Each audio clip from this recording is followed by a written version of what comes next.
हमारी संस्कृति, हमारे संस्कार सदा रहें हमारे साथ। सब्सक्राइब करें तिलक। गुरु वशिष्ठ ने उन्हें योग, वेदांत और शास्त्रों का गूढ़ ज्ञान प्रदान करना आरंभ किया। गुरु वशिष्ठ इस दिव्य रहस्य को जानते थे कि श्री राम स्वयं भगवान विष्णु के अवतार हैं, जो विश्व के आधार हैं और जो स्वयं ब्रह्म ज्ञान और वेदों के उद्गम स्थान हैं।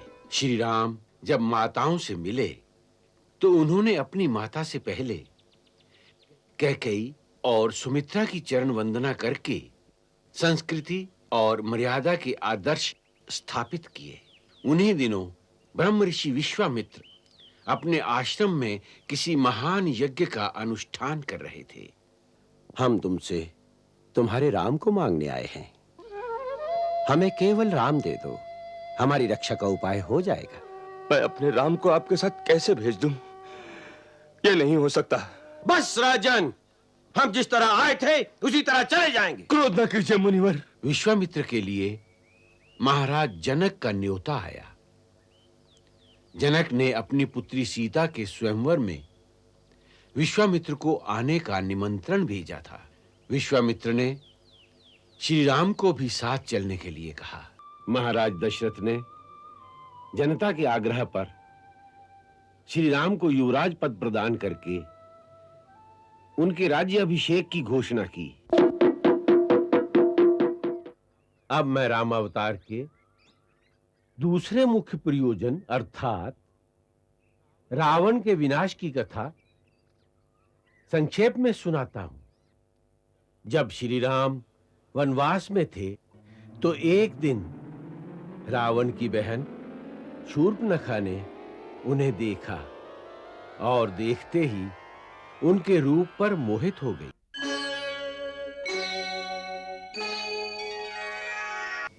जब चारों भाई बड़े हो गए तब गुरु वशिष्ठ ने उन्हें योग, वेदांत और शास्त्रों का गूढ़ ज्ञान प्रदान करना आरंभ किया।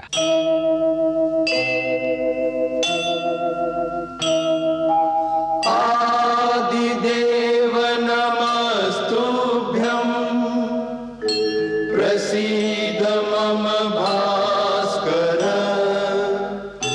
दिवाकर नमस्तुभ्यं प्रभाकर नमोस्तुते दिवाकर नमस्तुभ्यं प्रभाकर नमोस्तुते लोहितं रथमारूढं सर्वलोकपितामहं महापापहरं देवं तं सूर्यं प्रणमाम्यहं प्रणमाम्यहं।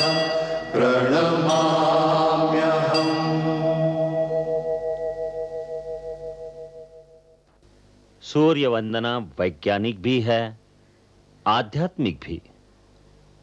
सूर्योदय के समय सूर्य की ओर मुंह करके वंदना करने से शरीर स्वस्थ होता है, मन में प्रकाश आता है और जीव के अंदर ऊर्जा बढ़ती है। यही समय योग साधना के लिए भी उत्तम होता है। योग क्या है? योग चित्तवृत्ति निरोधा, मन की सारी वृत्तियों को रोककर एक ही केंद्र पर मन का ध्यान लगाने को योग कहते हैं। योग से मन काबू में आ जाए तो सारी सिद्धियां मिल जाती हैं, क्योंकि मन ही इस संसार में सबसे शक्तिशाली है। वही मनुष्यों के बंधन और मोक्ष का कारण होता है, वही पाप और पुण्य का कर्ता है। पुण्य क्या है, पाप क्या है गुरुदेव? किसी जीव का दुख दूर करना, उसे सुख पहुंचाना, उससे प्रेम करना, यही पुण्य है, यही धर्म है। और किसी को पीड़ा देना, किसी का मन दुखाना, यही अधर्म है, यही पाप है। प्रेम ही पुण्य है, घृणा ही पाप है। इन्हीं पाप पुण्यों में घिरा हुआ जीव एक योनि से दूसरी योनि में जन्म लेता, मरता और फिर जन्म लेता रहता है। ये जन्म लेना क्या होता है गुरुदेव? मरण? गुरुदेव, ये मरण क्या होता है? प्राणी जब किसी शरीर में आता है तो उसे जन्म कहते हैं, और उस शरीर को छोड़कर किसी और स्थान पर चला जाता है तो उसे मरण कहते हैं। असल में केवल शरीर मरते हैं, आत्मा नहीं मरती। हमारे अंदर जो जीवित है वो जीवात्मा है।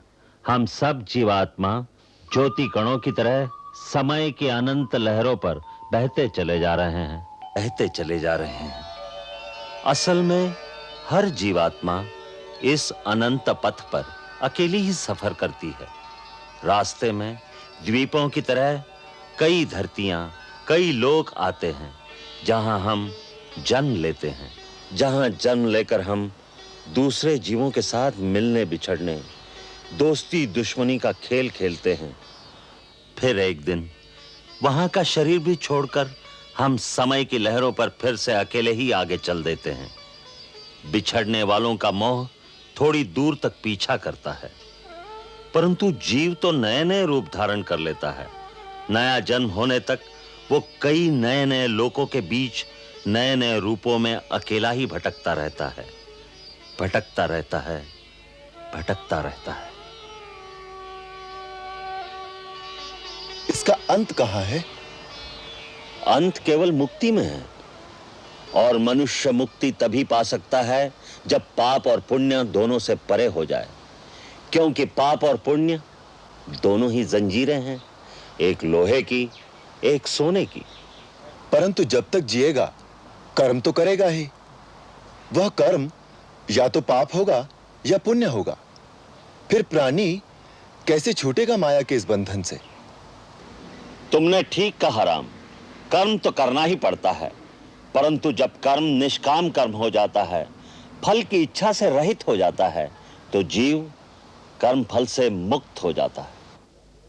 इसके दो ही सरल तरीके हैं, एक भक्ति और दूसरा साक्षी भाव का अभ्यास करना, अर्थात कर्ता का अहंकार छोड़ना, कर्ता होते हुए भी दृष्टा हो जाना। कर्ता होते हुए दृष्टा कैसे हो सकता है गुरुदेव? मेरे पास आओ, मैं बताता हूं।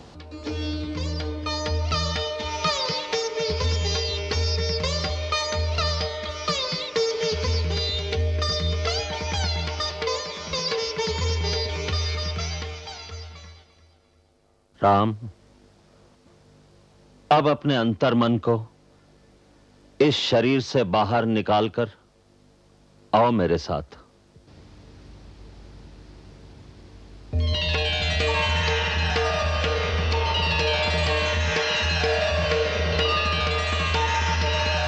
अब यहां से देखो, अहंकार और माया का संसार। एक गुरु है वशिष्ठ, जो अपने आप को बहुत बड़ा ज्ञानी समझता है और अपने शिष्यों पर अपनी विद्वत्ता का सिक्का जमाने की कोशिश कर रहा है। परंतु वो तो बहुत अच्छा काम कर रहे हैं। विद्यादान तो पुण्य है। पुण्य है, परंतु पुण्य में भी एक डर है। यह अहंकार पैदा कर सकता है, जिससे बचना चाहिए। उधर देखो, उन बच्चों को।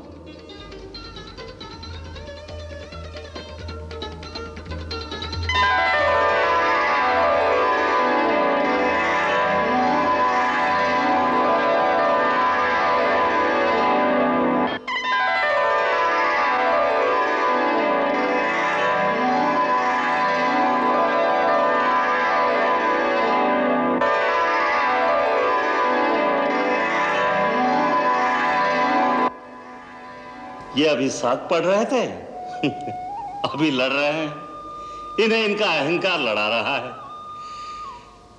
क्योंकि हर बच्चा अपने आप को दूसरे बच्चे से अधिक बुद्धिमान समझता है। यही हाल बड़े लोगों का है। जब मनुष्य इसी तरह से साक्षी भाव से अपने कर्मों को देखता है, तो उसमें अहंकार की भावना पैदा नहीं होती, विनम्रता आती है। इसीलिए कहा है, विद्या ददाति विनयम, सच्ची विद्या विनय प्रदान करती है। उसी विनय से जीव भक्ति पाता है, और जो भक्ति पा लेता है उसे और कुछ पाना बाकी नहीं रह जाता। वो जहां बैठता है वही तीर्थ स्थान बन जाता है, जो कहता है वही शास्त्र हो जाता है।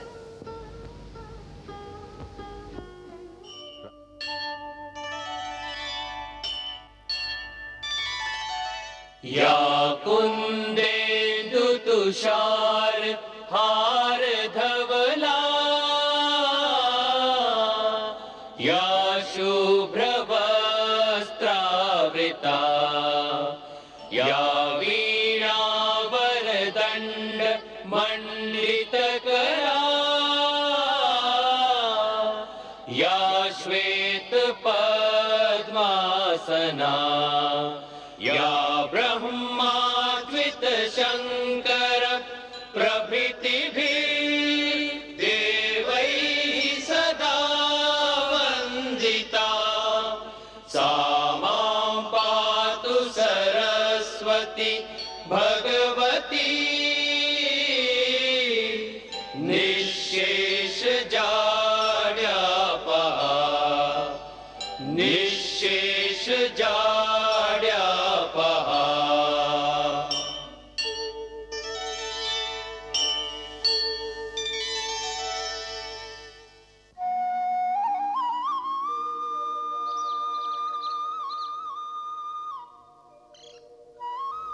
सर्वमंगलमांगल्ये शिवे सर्वार्थ साधके शरण्ये त्र्यंबके गौरी नारायणि नमोस्तुते।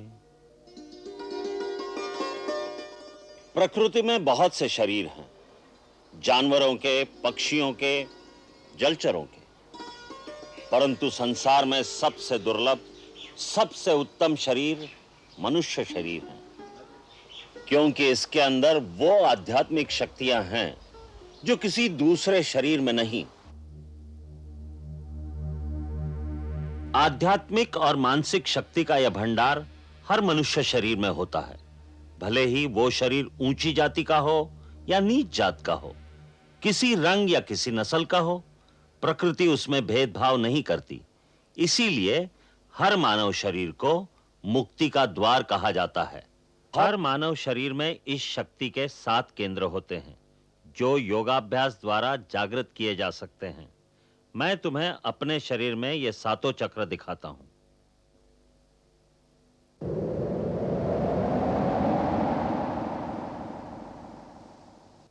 ये देखो, सबसे पहला है मूलाधार चक्र।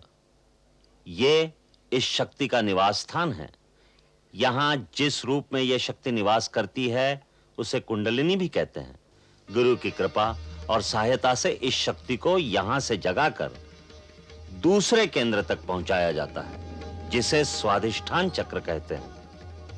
फिर स्वाधिष्ठान चक्र को भेद कर जब यह शक्ति आगे बढ़ती है तो तीसरे केंद्र पर पहुंचती है, जिसे मणिपुर चक्र कहते हैं।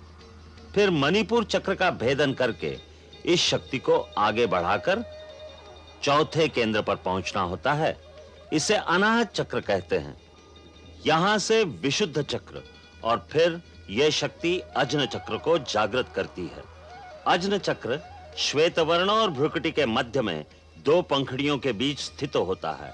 उसका बीज मंत्र है ओम ओम।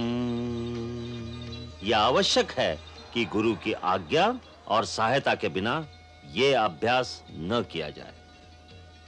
जब यह शक्ति जागृत होती है तो सब केंद्रों में ऊर्जा और तेज का एक ऐसा वेग होता है जैसे गंगा का प्रवाह हो। उसका तेज कई सूर्यों की तरह प्रकाशमान होता है।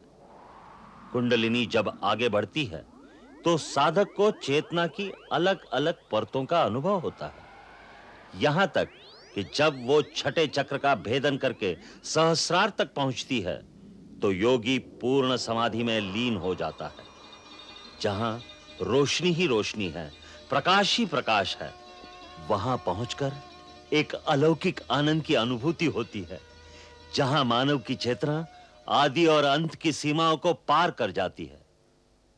वो परम चेतना की परिसीमा है, जहां तीनों काल और समस्त लोक उसके सामने प्रकाशित हो जाते हैं। गुरु वशिष्ठ इस दिव्य रहस्य को जानते थे कि श्री राम स्वयं भगवान विष्णु के अवतार हैं, जो विश्व के आधार हैं और जो स्वयं ब्रह्म ज्ञान और वेदों के उद्गम स्थान हैं। फिर भी वह लोक रीति निभाने के लिए उन्हीं विद्या निधि को विद्या सिखाते रहे और भगवान राम मानव मर्यादा स्थापित करने के लिए बड़े आदर से गुरु चरणों में बैठकर शिक्षा ग्रहण करते रहे। अंततः जब राजकुमारों की शिक्षा पूर्ण हो गई तो गुरु ने उन्हें अंतिम उपदेश दिया। आज तुम्हारा गुरुकुल में रहने का अंतिम दिन है। मुझे जो विद्या तुम्हें देनी थी वो पूर्ण हो गई।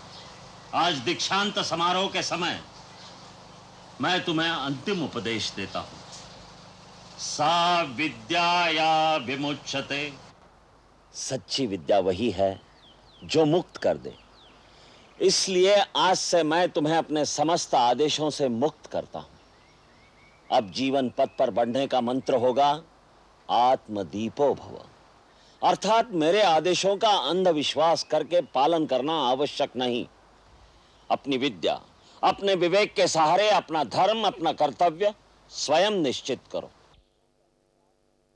शास्त्रों के अनुसार मनुष्य को जीवन में 3 ऋण चुकाने होते हैं: देव ऋण, पितृ ऋण और आचार्य ऋण। देव ऋण भक्ति और पूजा से चुकाया जाता है। सब प्राणियों में भगवान का रूप देखोगे तो सारे प्राणी तुम्हारे लिए पूजनीय हो जाएंगे।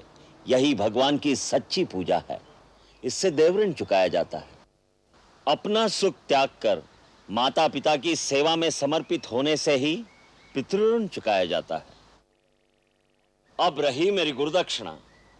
तुम अपने आचरण से और कर्म से इस संसार में सुख, सुंदरता और प्रसन्नता फैलाओ। मानव धर्म के आदर्श स्थापित करो।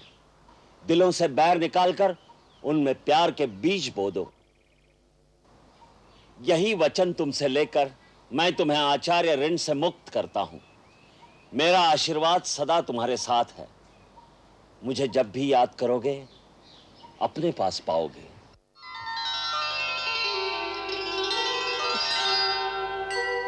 गुरुर्ब्रह्मा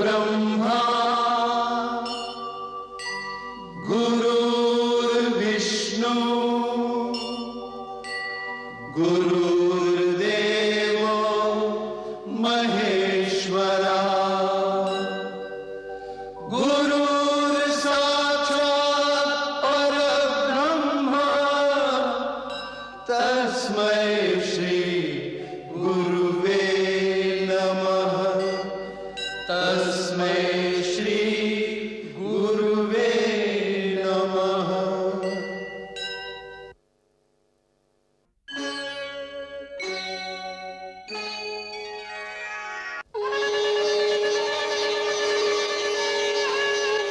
राजकुमार रामचंद्र की जय, भरत लाल की जय, लक्ष्मण लाल की जय, राजकुमार रामचंद्र की जय, भरत लाल की जय।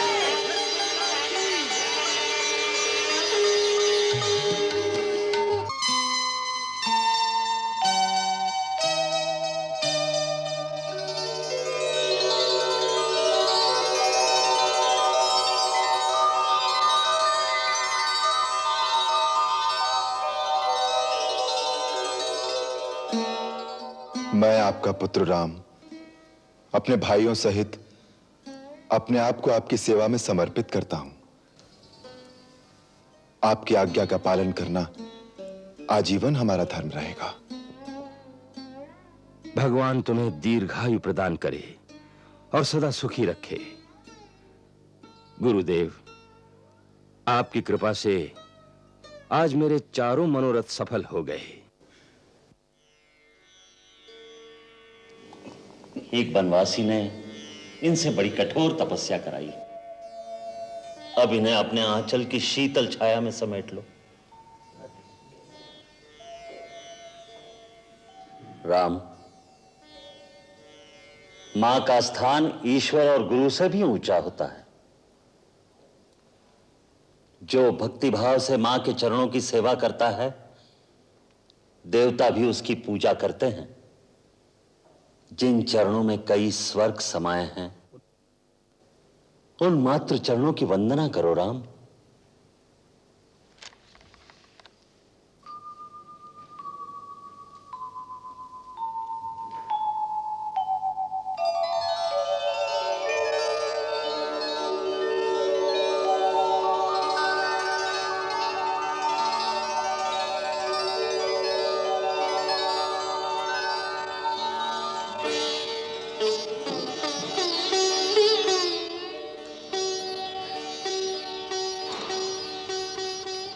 राम, मेरा राम, तू इतना बड़ा हो गया।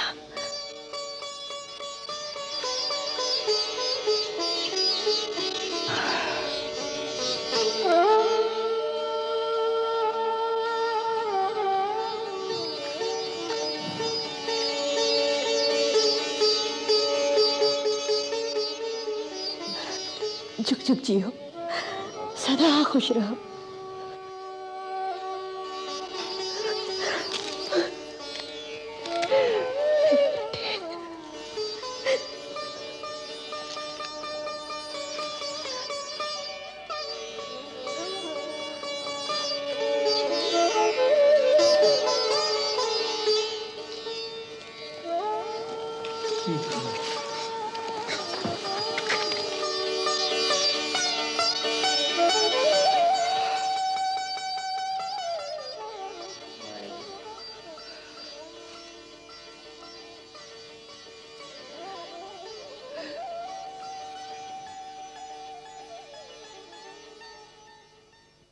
श्री राम जब माताओं से मिले तो उन्होंने अपनी माता से पहले कैकेयी और सुमित्रा की चरण वंदना करके संस्कृति और मर्यादा के आदर्श स्थापित किए।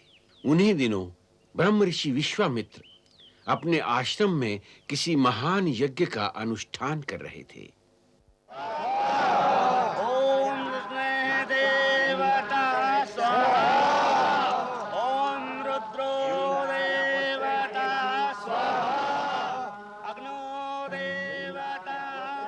वहां सुबाहु और मारीची नाम के दो राक्षस उनके यज्ञ कार्य में विघ्न डालने के लिए यज्ञ कुंड में हड्डियां और रक्त डालकर यज्ञाग्नि को बुझा देते थे।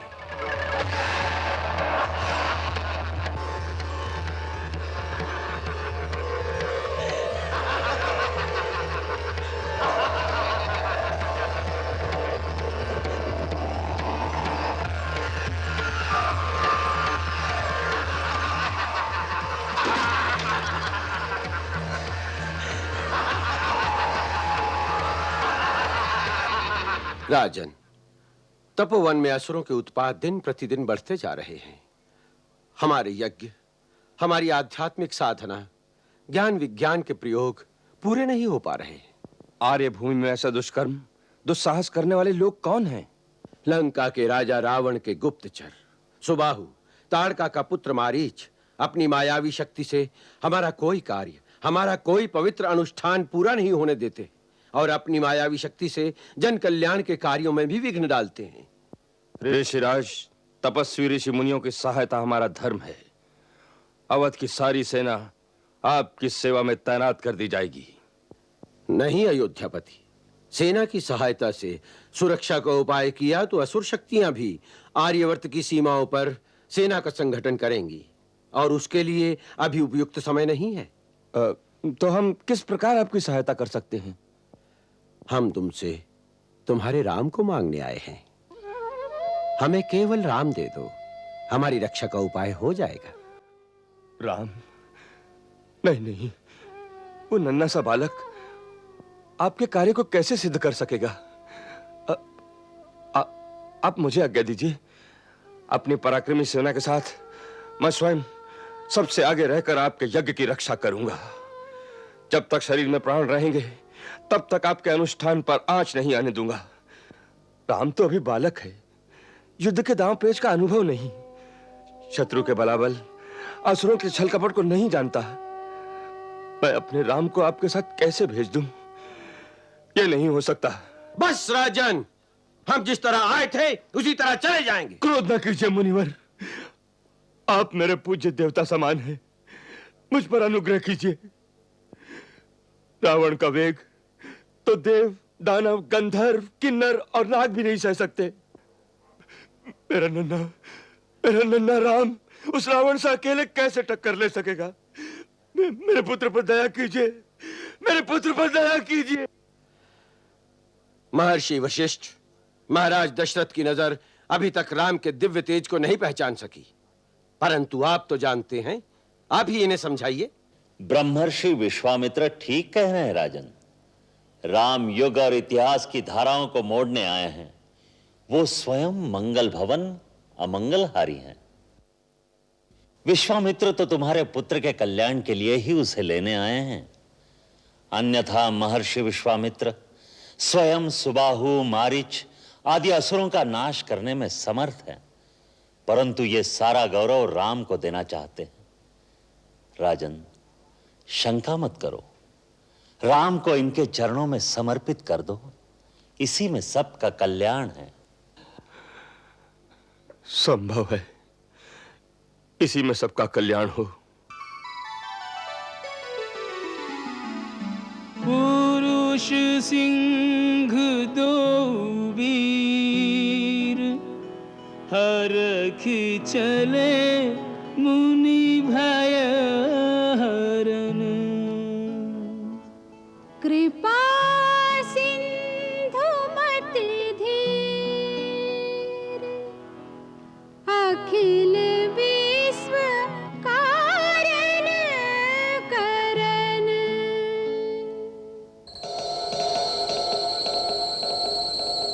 श्री राम और लक्ष्मण को साथ लेकर विश्वामित्र उस वन से गुजरे जहां ताड़का नाम की एक महाराक्षसी रहती थी।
धन्य हो राम, तुम्हारी जय हो। तीनों लोक में तुम्हारे सिवा कोई भी ताड़का को नहीं मार सकता था। अब हमें विश्वास हो गया कि तुम जगत कल्याण के निमित्त ही इस भूतल पर आए हो। अपने अनुग्रह, अपनी कृपा का पात्र मानकर आपने इस दास का गौरव बढ़ा दिया है मुनिराज। हम जानते हैं राम, वशिष्ठ मुनि ने पूर्ण शस्त्र विद्या देकर तुम्हें रण कौशल में पारंगत किया है। एक युग से हम एक ऐसे योग्य पात्र की तलाश में थे जो जन कल्याण के लिए हमारी सिद्धियों का सही उपयोग कर सके। हमें दिखाई दे रहा है कि भविष्य में आतताई शक्तियों से आर्यवर्त की रक्षा करने का भार तुम्हें उठाना होगा। इसलिए तुम्हारे ऊपर प्रसन्न होकर आज हम तुम्हें वो दिव्यास्त्र प्रदान करेंगे जो तीनों लोक में हमारे सिवा किसी के पास नहीं। राम, क्षत्रियों के लिए शस्त्र धारण करना आवश्यक है, परंतु शस्त्र धारण करने के भी कुछ नियम होते हैं। देश, समाज और किसी निर्बल प्राणी की रक्षा के लिए शस्त्र उठाना वीर पुरुषों का कर्तव्य है, धर्म है। किंतु अपने अहंकार या अपने बल का प्रदर्शन करने के लिए किसी पर वार करना, किसी पर हमला करना वीर पुरुषों का धर्म नहीं। मैं जो विद्या तुम्हें प्रदान कर रहा हूं, उसकी गुरु दक्षिणा यही होगी कि किसी निर्दोष पर उसका उपयोग नहीं करोगे, परंतु जहां पाप, अत्याचार और अन्याय देखोगे, वहां पापी और दुराचारी का संहार करने के लिए शस्त्र अवश्य उठाओगे। राम, इसकी प्रतिज्ञा करो और मेरी शक्ति का आत्मसात करो।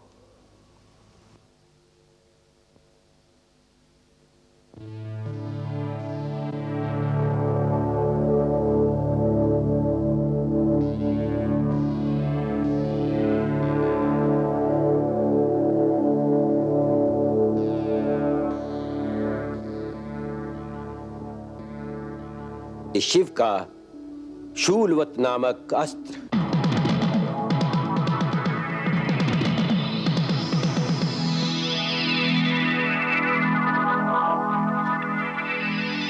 ब्रह्मास्त्र,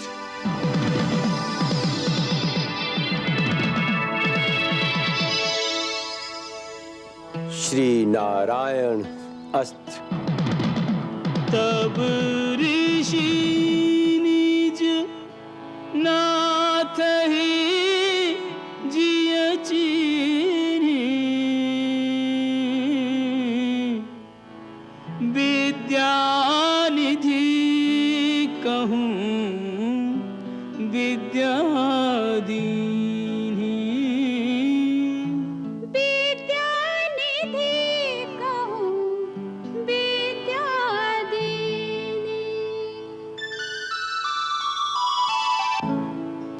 आयुध सर्व समर्पिके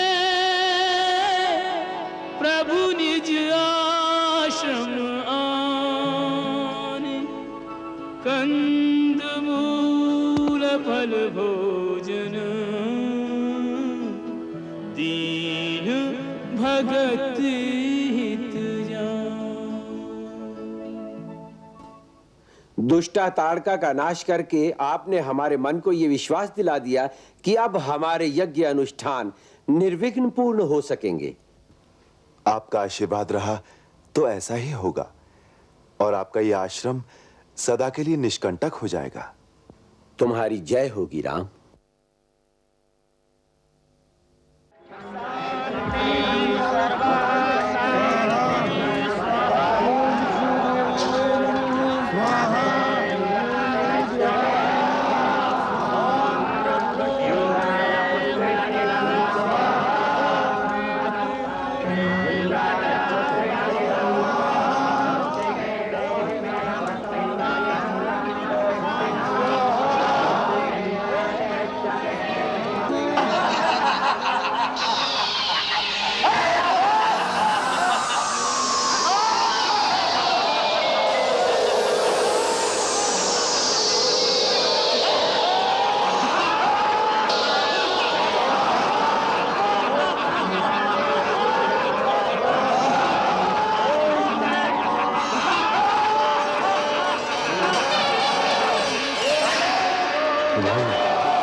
ये बीच में चक्कर कहां से आ गया?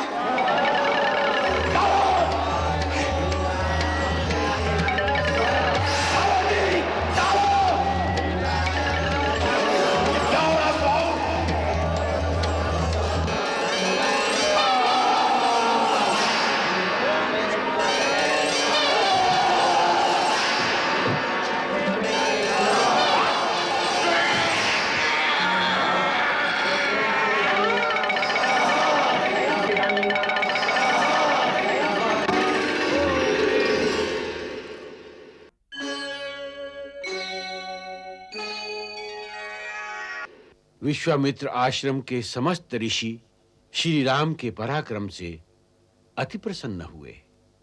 उसी समय विश्वामित्र के लिए महाराज जनक का न्योता आया। जनक ने अपनी पुत्री सीता के स्वयंवर में विश्वामित्र को आने का निमंत्रण भेजा था।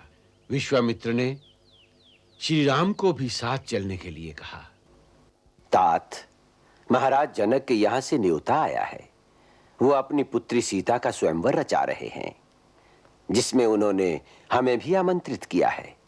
सीता को देवी कन्या मानकर महाराज जनक ने यह निश्चय किया है कि सीता का विवाह किसी साधारण मानव से नहीं हो सकता, और उन्होंने शर्त रख दी कि जो शूरवीर उस महान शिव धनुष को झुकाकर उस पर प्रतंचा चढ़ा देगा, उसी के साथ सीता का विवाह होगा। उसी चमत्कार को देखने के लिए तुम हमारे साथ मिथिला चलो, यही हमारी इच्छा है। अहो भाग्य। तो कल प्रातः ही प्रस्थान करेंगे। जो आज्ञा गुरुदेव।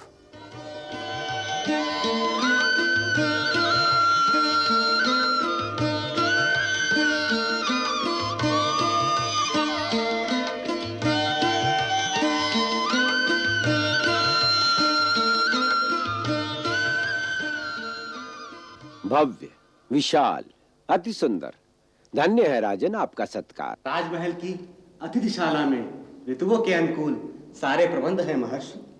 ये सारे प्रबंध किस लिए? हम तो ठहरे तपस्वी। मुनिवर, आपके पुनीत चरण जहां भी पड़ जाएं, वह स्थान तपोभूमि बन जाता है। परंतु आपके साथ अयोध्या के राजवंश का आतिथ्य करने का सौभाग्य जो मिथिला को प्राप्त हुआ है, इससे बढ़कर हमारे लिए और क्या गौरव हो सकता है। भगवान, हमारे प्रबंध में कुछ त्रुटि रह जाए तो हमें उदारता से क्षमा कीजिएगा। शतानंद जी, आपके प्रबंध में त्रुटि हो ही नहीं सकती। महाराज जनक, आप हमारी चिंता न करें, आप अपने दूसरे अतिथियों की ओर ध्यान दें। जो आज्ञा। सर्वमंगल मांगल्ये सर्वे शिवे साधिके शरण्ये त्र्यंबके गौरी नारायणी नमस्तुते। प्रणाम गुरुदेव। कल्याणमस्तु। गुरुदेव, आपके अग्निहोत्र आदि की सब तैयारी कर दी है। आज्ञा हो तो पूजन के लिए फूल ले आए। हाँ वत्स, यही राजमहल में गौरी मंदिर के पास पुष्प वाटिका भी है, वहीं से फूल ले आओ। जो आज्ञा गुरुदेव।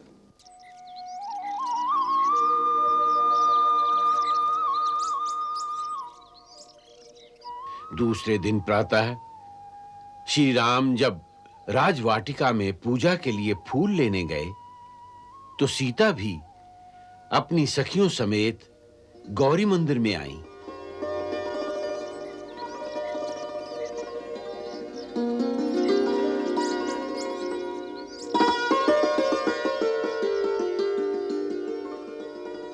जब दोनों ने पहली बार एक दूसरे को देखा तो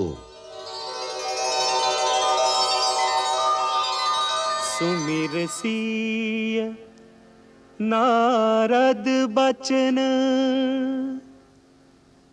उपजी प्रीति पुनीत चकित बिलोकति सकल दिशि जनु शिशु मृगी सभीत।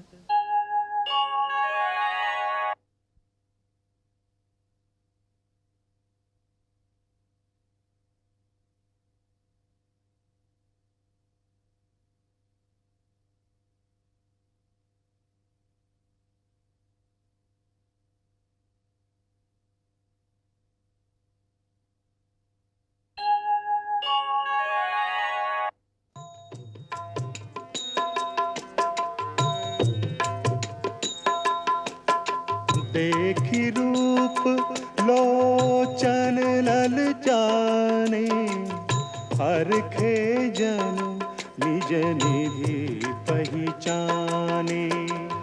हरखे जनु निज निधि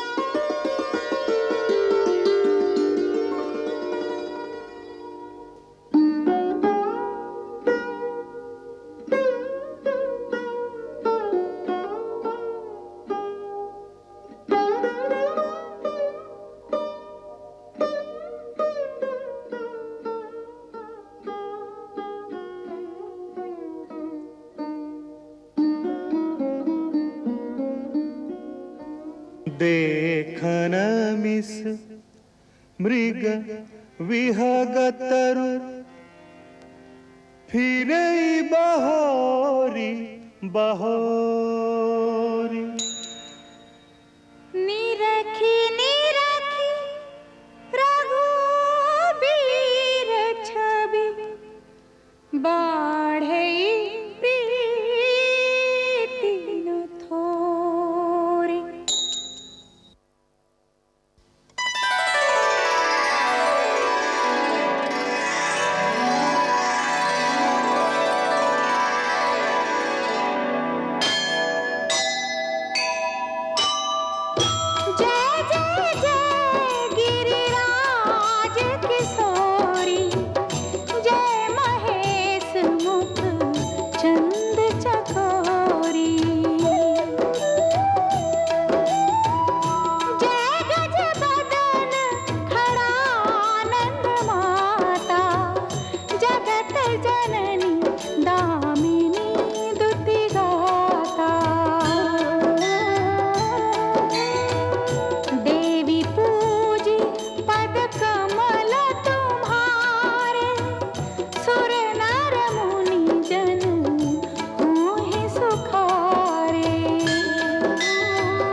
विनय प्रेम बस भई भवानी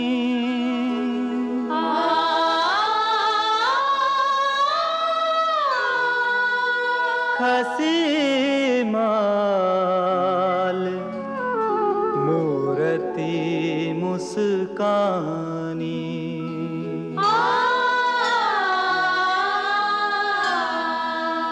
सादर सिए प्रसाद सिर धरऊ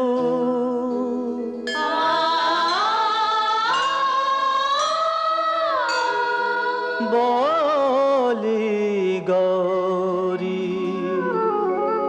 हर्षु हिये भरऊ।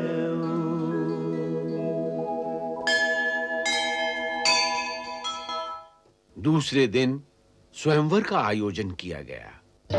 जनक राज का कठिन प्रण सुनो सुनो सबको, जो तोड़े शिव धनुष को सो सीतापति हो। वो तोड़े शिव धनुष कठोर, सबकी दृष्टि राम की ओर। उठहु राम भंजहु भव चापा, मेटहु तात जनक परितापा। सुनि गुरु वचन चरण सिर नावा, हर्ष विषाद न कछुर आवा। सहज ही चले सकल जग स्वामी, मन मंजुवर कुंजर गामी।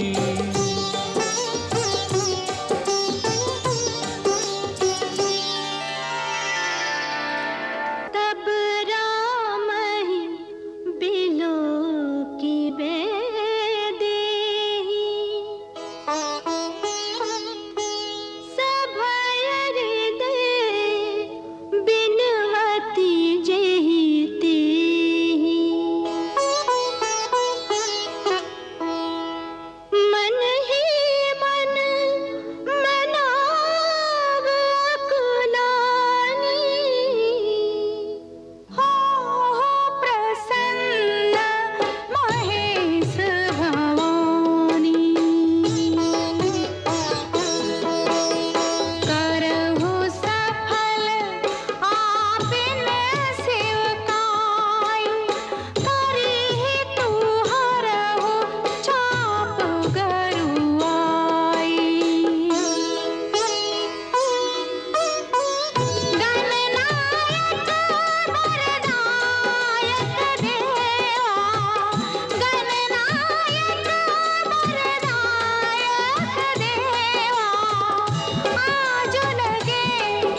ये जानी जाने की देखी प्रभु पुल के लखी प्रीति भी सेखी गुरु ही प्रणाम मन ही मन कीना अति लाघव उठाए धनु लीना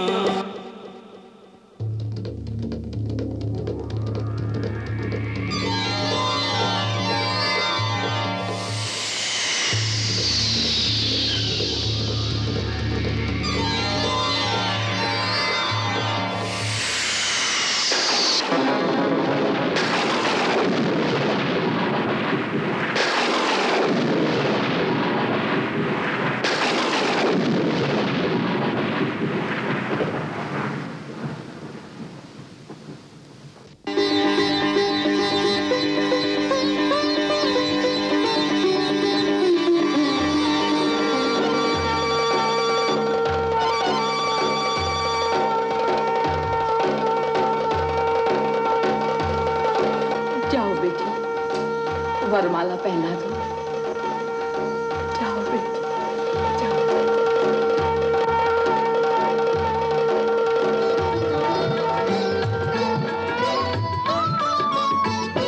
श्री रघुवर कोमल कमल नयन को पहनाओ जयमाला,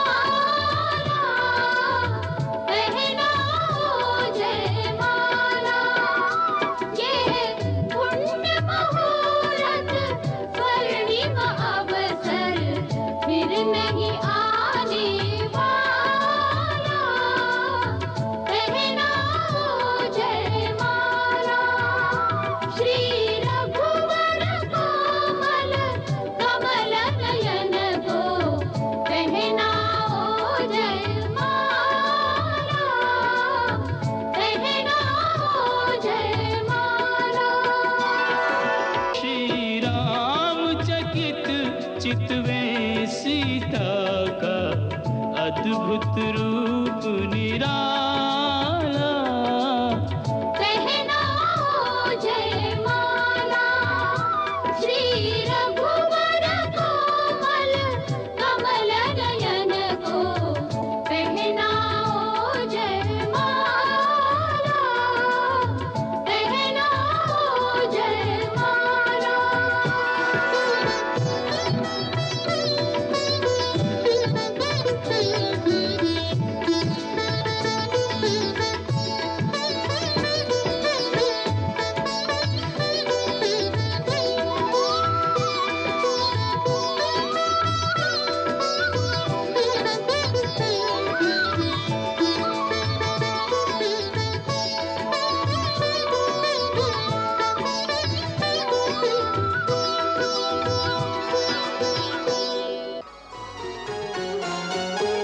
वर कुंवर कर तल जोरी साखो चार जो कुल गुर करे।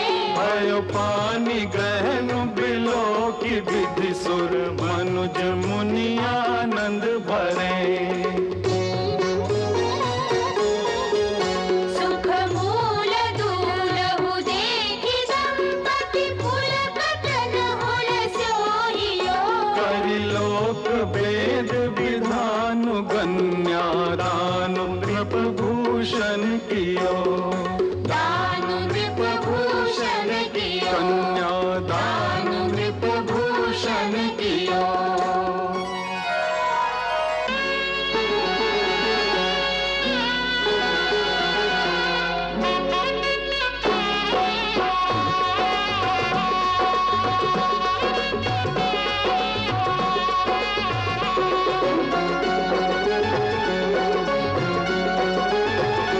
सिया रघुवर जी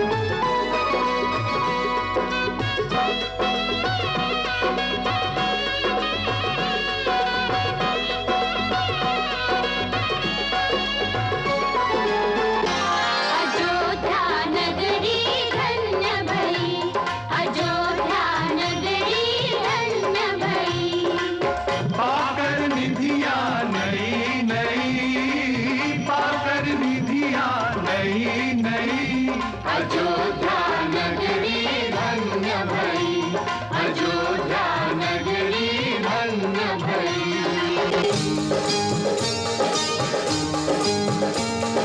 चौक पुराओ जी, चौक पुराओ, दिवला जराओ जी, दिवला जराओ, फुलवाला रे फुलवाला, स्वर्ग से सुंदर अयोध्या सजाओ, स्वर्ग से सुंदर अयोध्या सजाओ। माता केकई ने कहा था, प्रथम दर्शन की स्मृति को सजीव बनाए रखने के लिए कुछ भेंट अवश्य देना। मैं भेंट लाया हूं, हीरे मोती की नहीं, वरन भेंट स्वरूप आज मैं तुम्हें एक वचन देता हूं। राजाओं के यहां अनेक रानियों का रिवाज है, परंतु राम के जीवन में कोई दूसरी कभी नहीं आएगी, ये राम की प्रतिज्ञा है।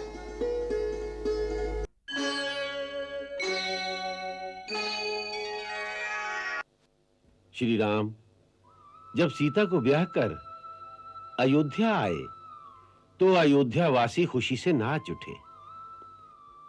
महाराज दशरथ ने जनता के आग्रह पर श्री राम को युवराज पद प्रदान करके उनके राज्य अभिषेक की घोषणा की। कुल गुरु महर्षि वशिष्ठ की आज्ञा से और समस्त प्रजाजनों की सम्मति से श्री दशरथ जी कल अपने ज्येष्ठ पुत्र श्री रामचंद्र जी का राज्याभिषेक करेंगे। कल सूर्योदय होते ही राज युवक श्री रामचंद्र जी को कुल गुरु वशिष्ठ जी सूर्य वंश का राज्य मुकुट पहनाकर उनका राज्य तिलक करेंगे।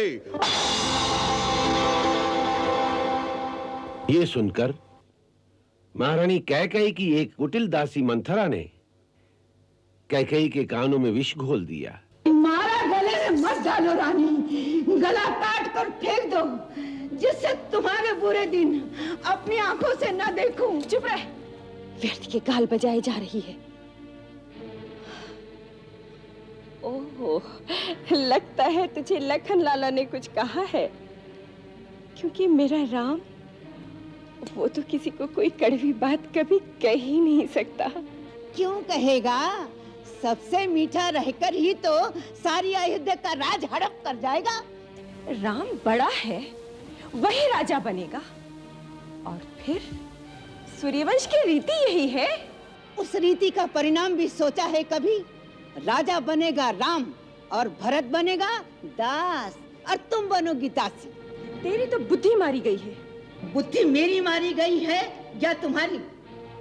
रानी, वो दिन भूल जाओ जब राम तुम्हारे स्नेह का स्वांग करता था, भरत को प्राणों से ज्यादा प्यार का ढोंग बताता था। अब तो भरत के प्राणों की चिंता करो। भरत राम के रास्ते का कांटा है, उसको हटाने के लिए ना जाने राम कैसे कैसे षड्यंत्र रचेगा। हे भगवान, हे प्रभु, मेरे भरत की रक्षा करो, मेरे भरत की रक्षा करो प्रभु। इसी दुख के मारे कह रही हूँ, मेरा क्या, तेरा पुत्र राजा बने या कौशल्या का, मैं तो रानी बनने वाली नहीं है। पर तू राजा की चहेती रानी बनकर अकड़ रही है ना, तू दासी बन जाएगी, मेरी तरह दासी। दासी? किसमें साहस है मुझे दासी बनाने का? किसकी दासी बनूंगी मैं? अपनी सौत की। वो तुझसे अपने चरण धुलवाएगी। चरण? दीदी? मेरी भोली रानी, तू सौत का विष नहीं जानती। सौत मिट्टी की भी हो, वो भी जहरीली नागन होती है।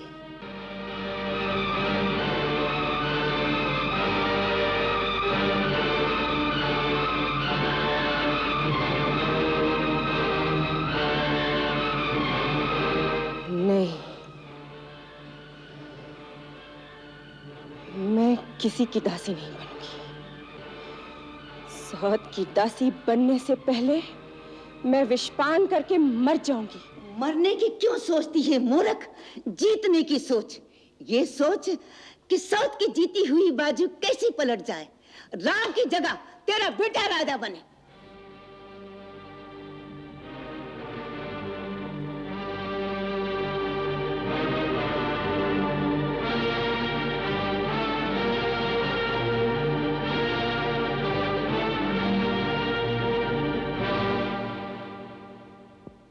देवी कैकेयी, मंथरा, मंथरा। जय हो महाराज। देवी कैकेयी दिखाई नहीं देती, कहाँ है वो? महारानी जी को भवन में चली गई हैं। भवन?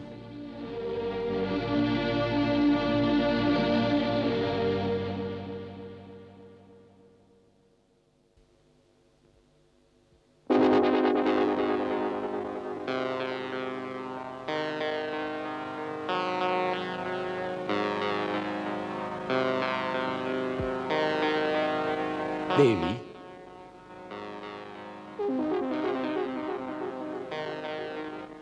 देवी कैकेयी,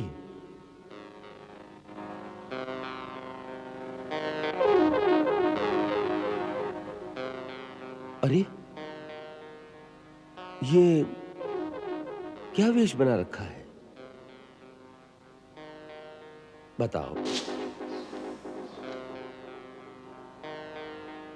कुछ बोलो भी, बताओ। कैकेयी, देखो, हमसे तुम्हारा ये चुप रहना सहन नहीं हो रहा है। तुम जानती हो कि तुम हमें प्राणों से भी प्रिय हो। तुम जो कहो वो कर सकते हैं, जो चाहो वो तुम्हें दे सकते हैं। यदि तुम चाहो तो राजा को भिखारी बना सकते हैं या भिखारी को राजा। देवी, जहां तक सूर्य का चक्र घूमता है वहां तक सारी पृथ्वी मेरे अधिकार में है। द्रविड़, सिंधु, सोवी, सौराष्ट्र, दक्षिण के प्रदेश तथा अंग, बंग, मगध, मत्स्य, काशी और कौशल, इन सब पर मेरा अधिकार है। इतने बड़े साम्राज्य में जो भी सबसे मूल्यवान वस्तु हो मांग लो, हम तत्क्षण तुम्हें दे देंगे। परंतु हमसे यूं मुंह ना मोड़ो। तुम रूठ जाओगी तो हम जिएंगे किसके सहारे? देवी, मांगो, क्या चाहिए? हम तुम्हें वचन देते हैं, जो मांगोगी इसी क्षण देंगे। देंगे देंगे सदा ही कहते रहते हैं आप, कभी कुछ दिया भी है? आज नए वचनों को लेकर आ गए। अभी तक तो आपने पुराने वचन पूरे नहीं किए, मैं इन नए वचनों को लेकर क्या करूंगी? देवी, कौन से पुराने वचन पूरे नहीं किए? देखा, वो भी भूल गए। महाराज, जब देवासुर संग्राम हुआ था, आप देवराज इंद्र की सहायता के लिए गए थे। असुर शंबर के साथ वहां जो युद्ध हुआ था, उस समय मैं आपके रथ की सारथी बनी थी, याद है? या वो भी भूल गए? हाँ हाँ, याद है। ऐसी कुशलता से तुमने युद्ध भूमि में रथ चलाया था कि बड़े बड़े योद्धा चकित रह गए। और उस युद्ध में जब आप बर्छी लगने से घायल होकर मूर्छित हो गए थे, यदि मैं उस समय शत्रुओं के बीच में से रथ निकाल कर ना ले जाती तो आपके प्राण ना बचते।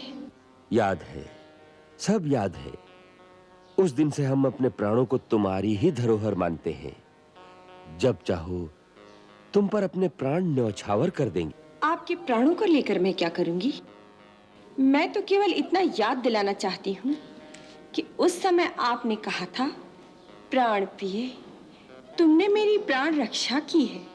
मैं तुम्हें 2 वरदान देता हूँ, मांगो, क्या मांगना चाहती हो? हाँ हाँ। किंतु मैंने कहा था, महाराज, मेरे ये दोनों वरदान अपने पास धरोहर स्वरूप रहने दीजिए, जब आवश्यकता होगी मांग लूंगी। हाँ, हमें आज ये आभास हो रहा है कि हमने उस समय कंजूसी की। तुमने जैसी वीरता दिखाई थी, उसके लिए 2 नहीं, तुम्हें 4 वर देने चाहिए थे। 4? महाराज, कहो। अभी तो आप 2 ही पूरे कर दीजिए तो बहुत है। परंतु उनके पूरा करने में अड़चन क्या है? तुम अभी मांगो, हम प्रतिज्ञा करते हैं कि जो मांगोगी तत्काल उसे पूरा कर देंगे। मैं बहुत सुन चुकी इस तरह की बातें, अब मुझे आपकी बातों पर विश्वास नहीं रहा। देवी, एक रघुवंशी की बात का भरोसा नहीं। रघुकुल रीति सदा चली आई, प्राण जाए पर वचन न जाई। महाराज, ऐसी चिकनी चुपड़ी बातों को रहने ही दीजिए। देखो, तुम हमें प्राणों से भी प्यारी हो। हम तुम्हारी शपथ लेते हैं। मेरी शपथ? हाँ। मुझसे भी प्यारा कोई और तो होगा। हाँ, राम। तो राम की शपथ क्यों नहीं ली? राम की शपथ? ठीक है, तुम्हारे लिए हम राम की शपथ लेकर कहते हैं कि जो मांगोगी इसी समय देंगे। देंगे? हाँ हाँ, परंतु इससे पहले तुम्हें हमारी एक बात माननी होगी। क्या? पहले ये भयंकर वेश उतारो, कोप भवन से बाहर निकलो और अपनी वही मोहिनी छवि हमें दिखाओ जिसे देखकर हमारी दशा वही होती है जो चंद्र को देखकर चकोर की होती है। लेकिन आप मेरी पूरी बात तो सुन लीजिए। कहीं अब तो हम राम की शपथ ले चुके हैं। उठो, एक बार उसी मोहिनी मूर्ति के दर्शन करा दो। तुम्हारे दोनों वर तत्काल पूरे हो जाएंगे। हाँ।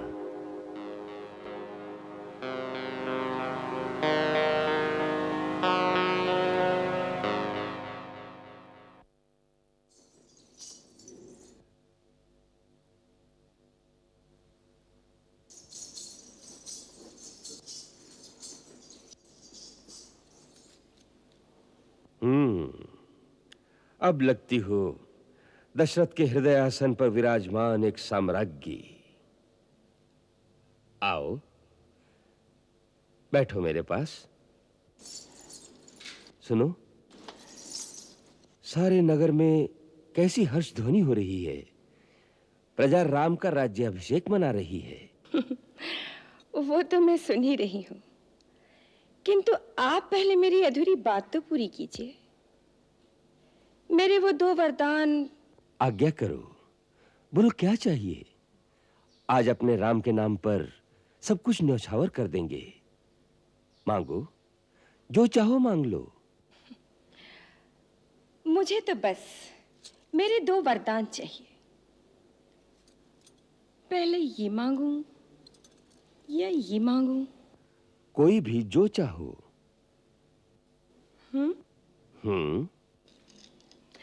आप ही बताइए।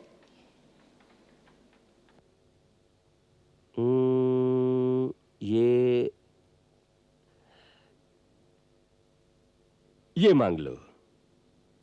मांगू? हाँ हाँ। मेरा ये वरदान कहता है, अयोध्या का राज मेरे पुत्र भरत को मिले, राम को नहीं। क्या? भरत को? हाँ महाराज, भरत को। और दूसरा वरदान, राम को 14 वर्ष के लिए वनवास। क्या? राम को वनवास?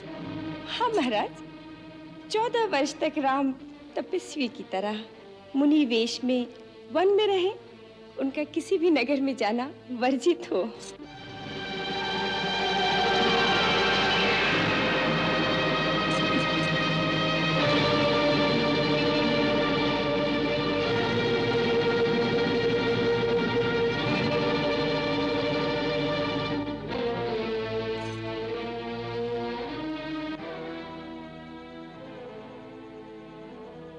कह गई।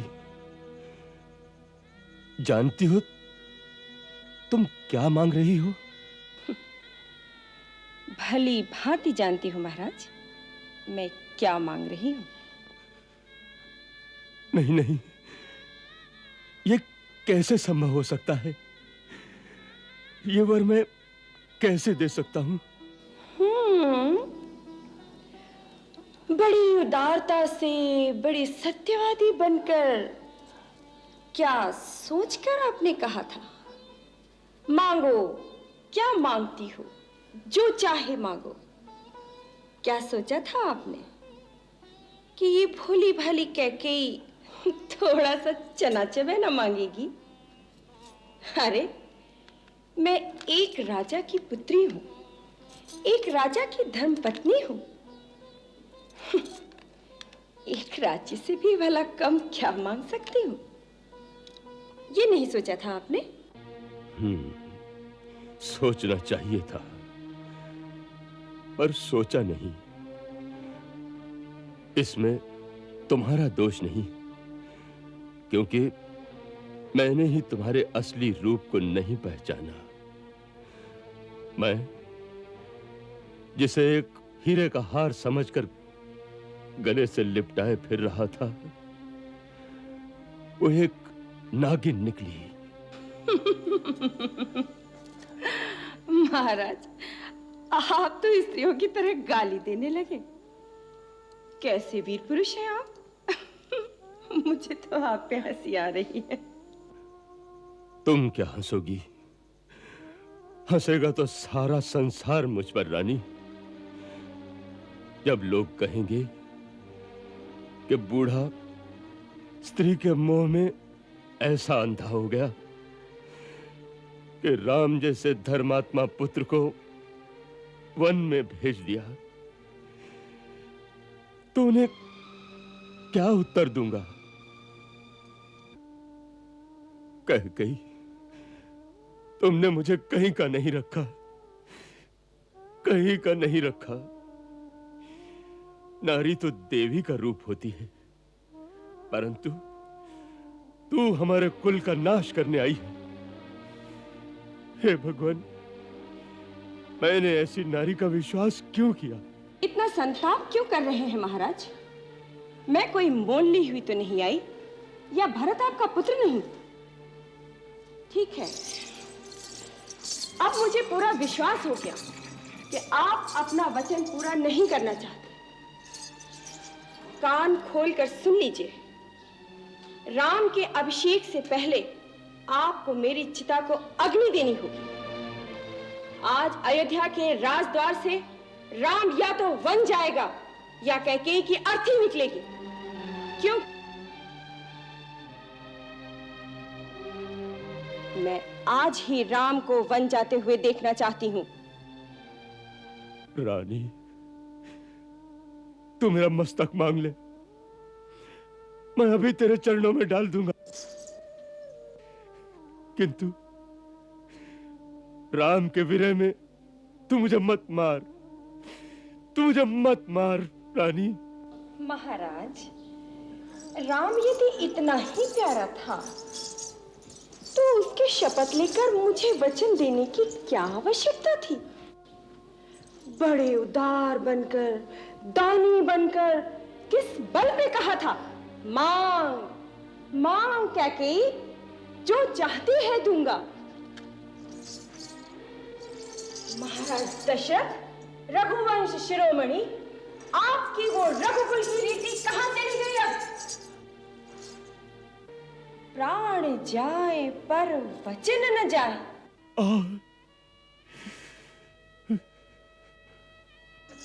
क्या वो झूठा थोथा प्रलाप था, अनर्गल बातें थी, वो सब मिथ्या थी, झूठ था, या आपका रचाया हुआ प्रपंच था?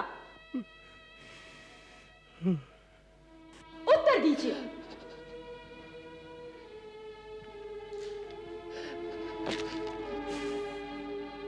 हे भगवान, तूने मुझे कहां कुठौर लाकर मारा है? अब मैं राम को क्या मुंह दिखाऊंगा? किस मुंह से कहूंगा कि राम, तू अब राज्य का अधिकारी नहीं रहा? हे राम,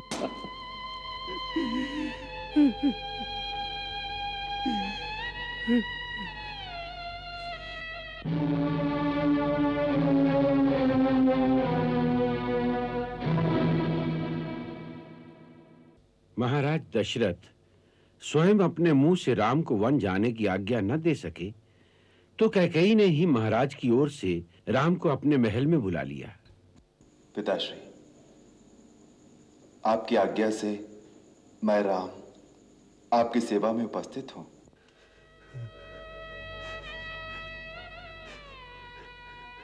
राम,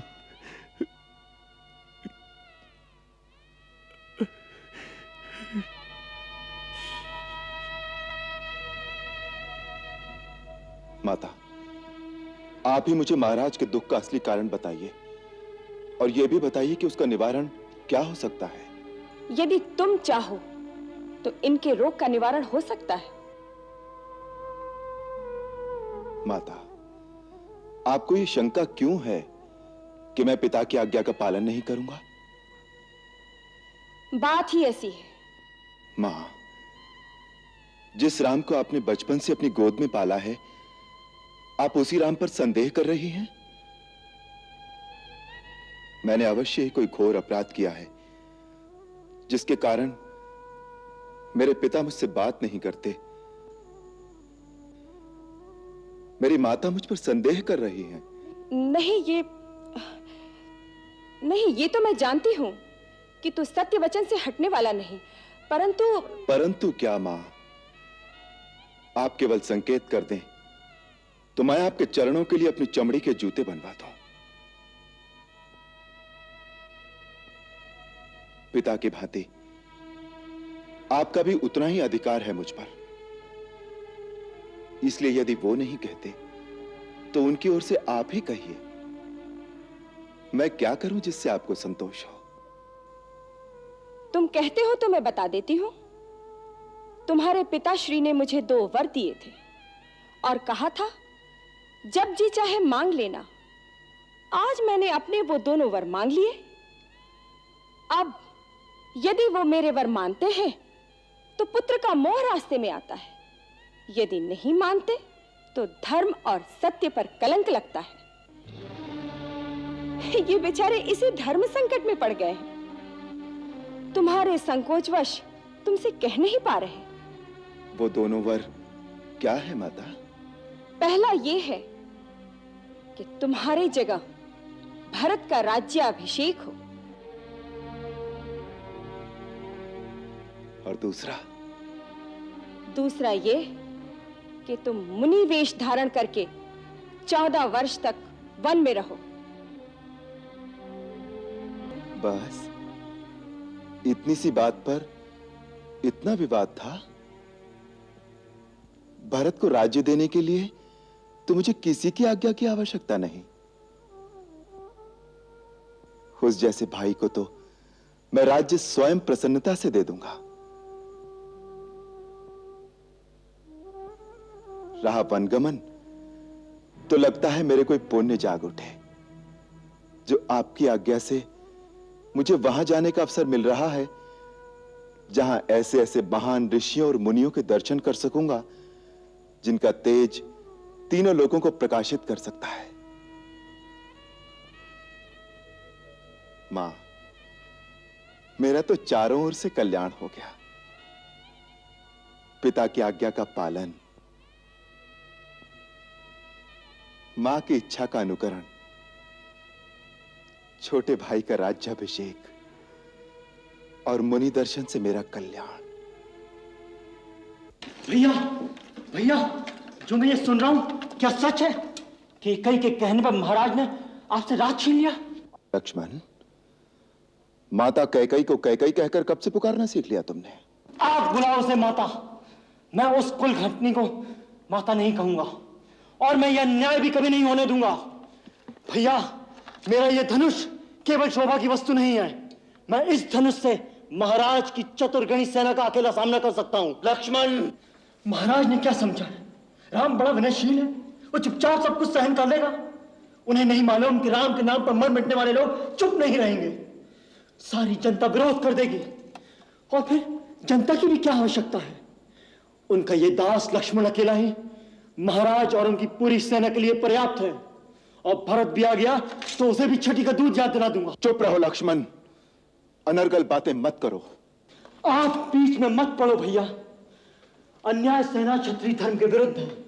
शत्रु वार करे और क्षत्रिय उसका उत्तर न दे, ये उसकी वीरता पर धिक्कार है। जो राज सिंहासन प्रजा में घोषणा करके आपको दिया जा चुका है। उस राज सिंहासन पर बैठने का अधिकारी कोई नहीं हो सकता, स्वयं महाराज भी नहीं। भैया, आपका ये लक्ष्मण यदि मर नहीं गया तो उस सिंहासन पर महारानी सीता के साथ आप विराजमान होंगे। महाराज दशरथ और उनके चहेते भरत दोनों आपके दरबार में करबद्ध खड़े होंगे। वाह वाह, कितना सुंदर चित्र है। पिता हाथ बांधे सामने खड़ा है और पुत्र अपनी पत्नी के साथ आसन पर बैठा उन्हें आज्ञा दे रहा है। आकाश से उतरकर देवता भी आएंगे इस दृश्य को देखने के लिए कि अयोध्या में मानव सभ्यता ने कितनी उन्नति कर ली है। परंतु जब पिता ही अपने आचरण से गिर जाए, अपने धर्मात्मा पुत्र को एक स्त्री के सामने। बस करो लक्ष्मण, बस। यदि तुम्हारे इतने ही नीच विचार हैं तो मुझे भैया कहना छोड़ दो और आज के बाद मुझे अपना मुंह ना दिखाना। भैया, यह आप क्या कह रहे हैं? मैं आपके बिना कैसे जीवित रहूंगा? भैया, आप मेरे भगवान हैं। आपके साथ कोई अन्याय करे, आपके साथ कोई अत्याचार करने की बात करे, मैं कैसे चुप रहूं? ये तुमसे किसने कह दिया कि मुझ पर कोई अन्याय हो रहा है या मुझ पर कोई अत्याचार हो रहा है? ये बातें जो तुमने कही, अत्याचार तो ये है जो तुम अपने बड़े भाई पर कर रहे हो और अपने पिता पर कर रहे हो। पिता पर? हाँ, पिताश्री पर। उनकी पीड़ा को समझते हो? जानते हो कि उनकी समस्या क्या है? जानते हो कि उन जैसा धीर वीर पुरुष इस समय किस धर्म संकट में है? जो स्त्री मोह में फंसेगा उसकी यही दशा होगी। उनका संकट स्त्री मोह नहीं है, उनका संकट है धर्म। हां, धर्म। आज एक सत्यवादी राजा का धर्म एक पिता के धर्म से टकरा रहा है। वो सत्य का पालन करें या पिता के धर्म को निभाएं, यही समस्या उनके दुख का कारण है। एक राजा ने किसी को वचन दिया कि जो मांगे वो दूंगा, और मांगने वाले ने वो वचन मांगा है जिससे राजा को अपने सबसे प्रिय पुत्र का बलिदान करना पड़ रहा है। यदि वो वचन को तोड़ें तो न केवल अपने सुकृत नष्ट करें बल्कि संपूर्ण कुल की कीर्ति को कलंक लगा दें। और यदि वो वचन रखें तो वो पुत्र जिसके बिना वो जीवित नहीं रह सकते, उसे वन के कांटे कंकर में धकेल दें 14 वर्ष के लिए। लक्ष्मण, तुम उनकी पीड़ा क्यों नहीं समझते? उनकी अवस्था आज उस घायल शेर की तरह है जो किसी शिकारी के जाल में फंस गया है, और ऐसे असहाय शेर पर तुम अपने तीर चलाकर अपनी वीरता दिखाना चाहते हो। धिक्कार है ऐसी वीरता पर। ऐसे धर्मात्मा पिता के बारे में ऐसा सोचकर भी तुमने पाप किया है जिसका प्रायश्चित हम सबको करना चाहिए, हम सबको करना चाहिए। उन्हें यदि अपने धर्म की चिंता ना होती तो आज वो इतने दुखी ना होते।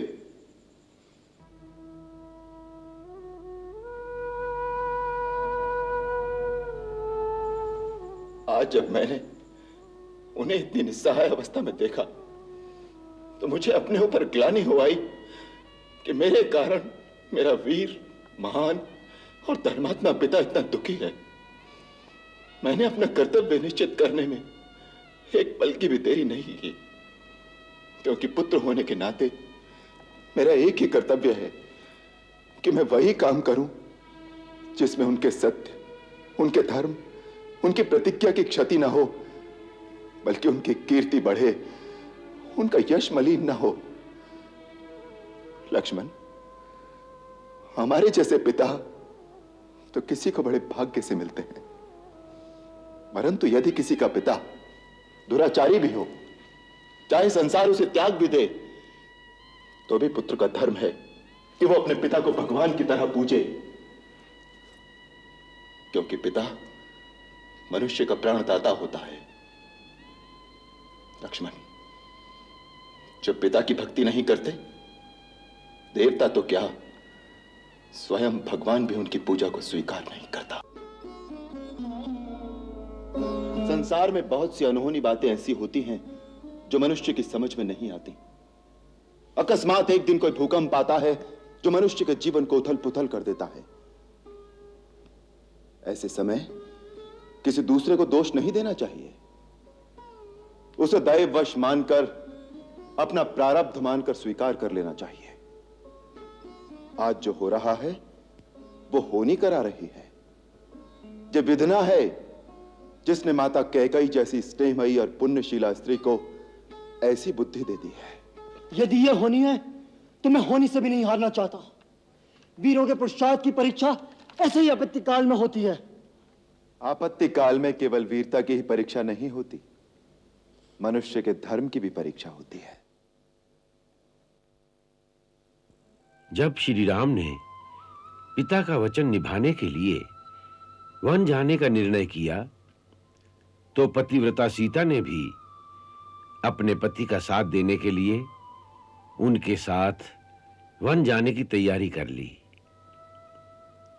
लक्ष्मण भी श्री राम के बिना अयोध्या में रहने को तैयार ना हुआ और तीनों मुनि वेश धारण करके राजमहल से वन की ओर चल दिए। सहन कोई कैसे करे ऐसी घातक ठेस, पुत्र पिता के सामने धरे जोगिया भेस।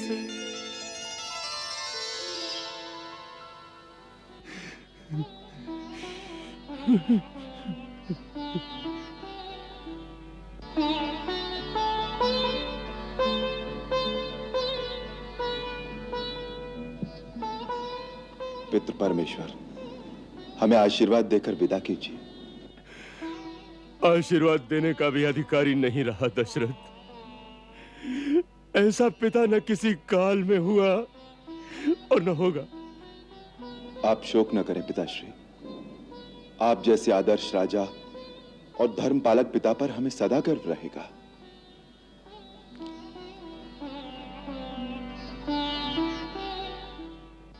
जाने से पहले एक निवेदन है आपके श्री चरणों में। मेरी माता देवी कौशल्या मेरे जाने से बहुत व्यथित हो रही हैं। उन्हें धीरज बंधाइएगा, उनका ध्यान रखिएगा और उन पर अपनी कृपा बनाए रखिएगा।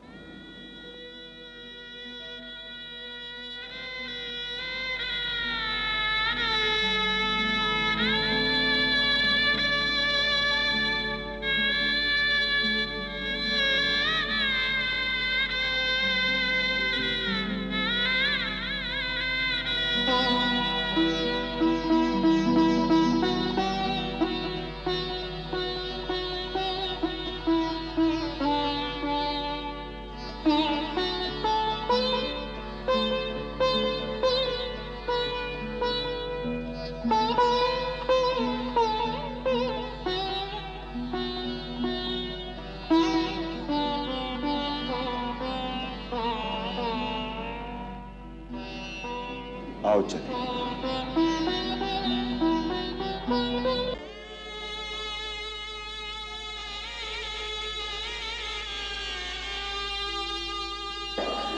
राम जा रहा है, मेरा राम जा रहा है।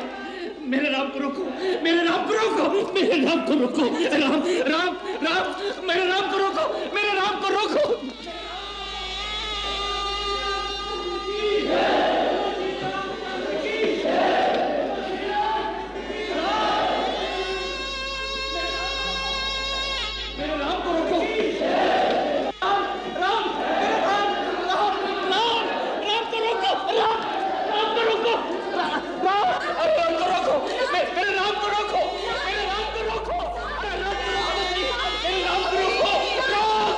कोई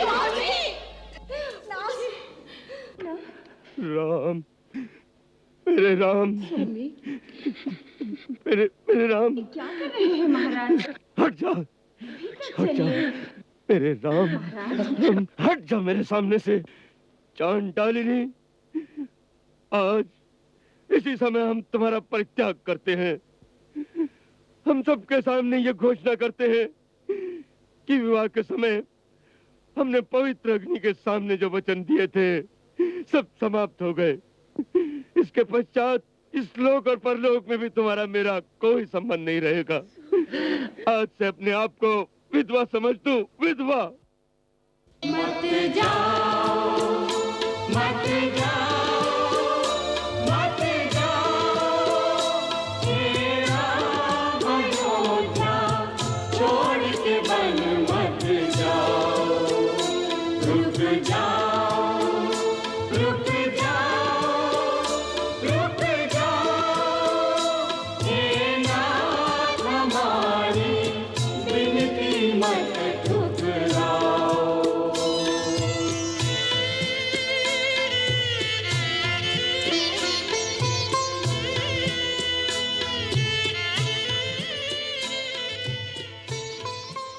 श्री राम ने अयोध्या से निकलकर अपने सखा निषाद राज के साथ पहले गंगा नदी को पार किया।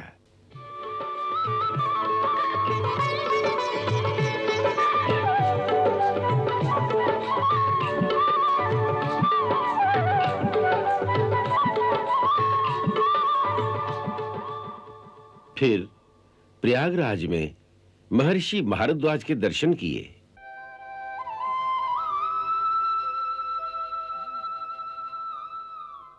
तत्पश्चात यमुना नदी को पार करते समय उन्होंने अपने सखा निषाद राज को भी छोड़ दिया और स्वयं चित्रकूट की ओर चले गए।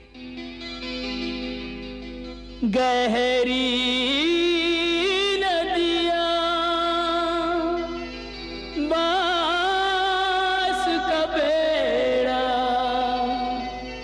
लखन के हाथों में पतवार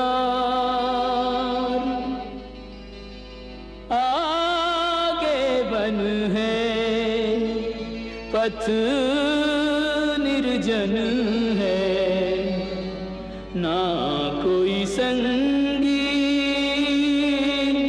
ना आधार जन जन के प्रिय राम लखन सिय बन को जाते हैं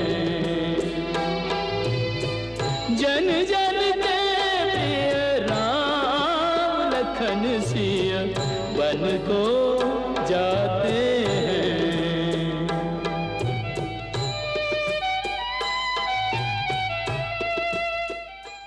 श्री राम के जाने के बाद उनके पिता महाराज दशरथ ने पुत्र वियोग में अपने प्राण त्याग दिए। राम, राम, राम, राम, राम, राम। कौशल्य, कौशल्य, कौशल्य। महाराज, स्वामी। तुम कहाँ हो देवी? स्वामी। तुम कहाँ हो? मैं यहाँ हूँ महाराज। स्वामी। कौशल्य, तुम मेरा स्पर्श करो। मैं तुम्हें अपनी आंखों से देख नहीं पा रहा हूँ। तुम मेरा स्पर्श करो कौशल्य, मेरा स्पर्श करो। मैं आप ही के पास हूँ स्वामी। मेरा अंत समय आ गया है कौशल्य। सुना है मरने वाले व्यक्ति को कुछ दिखाई नहीं देता। ऐसे अशुभ बातें मत कीजिए स्वामी, धीरज से काम लीजिए। सुमंत्र ने क्या कहा था, अगर आप इस तरह संतप्त रहेंगे तो इससे राम को दुख होगा। गुरुदेव ठीक कह गए हैं, राजा को रोना नहीं चाहिए स्वामी, नहीं रोना चाहिए। राजा को रोना नहीं चाहिए, परंतु ऐसा तो कोई विधान नहीं है कि राजा को मरना भी नहीं चाहिए। आप धीरज रखेंगे तो हम लोग भी जी सकेंगे। परंतु मैं तो नहीं जी सकूंगा देवी। ऐसी अपशुकन बात मुझसे मत निकालिए स्वामी, मत निकालिए। कर्म फल को कौन बदल सकता है रानी? जो जैसा कर्म करेगा उसका फल उसे भोगना ही पड़ेगा। कोई कितना भी बड़ा सम्राट हो, उसकी शक्ति, उसका समस्त सैन्य बल कर्म फल भोगने से राजा को नहीं बचा सकता। यही विधि का विधान है। कर्म ही सबसे शक्तिमान है, उसके आगे सबको शीश झुकाना पड़ता है। उस अंधे मुनि ने मुझे ठीक ही शाप दिया था। तूने एक तीर से 3 हत्याएं की है। मेरा पुत्र मर गया।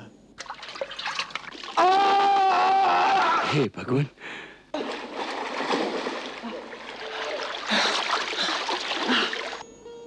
मेरी पत्नी मर गई।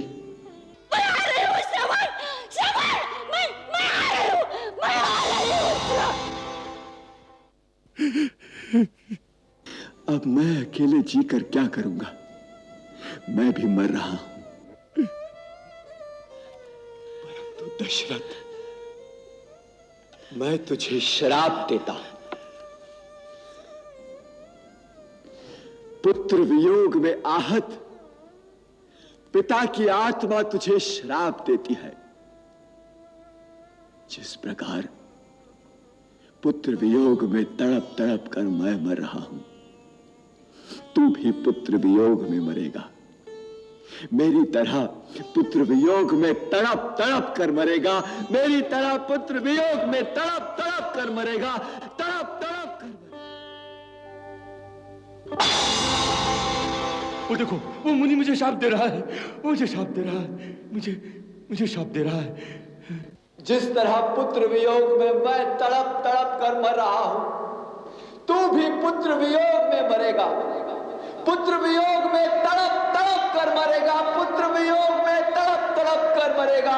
मेरी तरह पुत्र वियोग में तड़प तड़प कर मरेगा। तड़प तड़प कर मरेगा। तड़प तड़प कर मरेगा। तड़प कर मरेगा।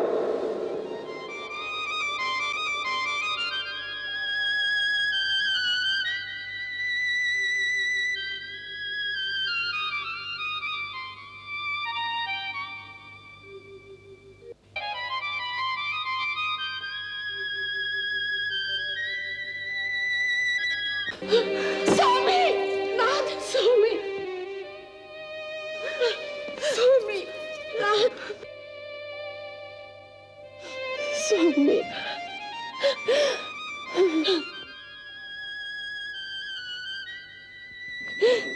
स्वामी कुछ तो बोले स्वामी। राम राम राम राम कहे, राम कहे, राम राम कहे, राम तन परिहरी रघुवर बिरहे, राव गयो सुरधाम।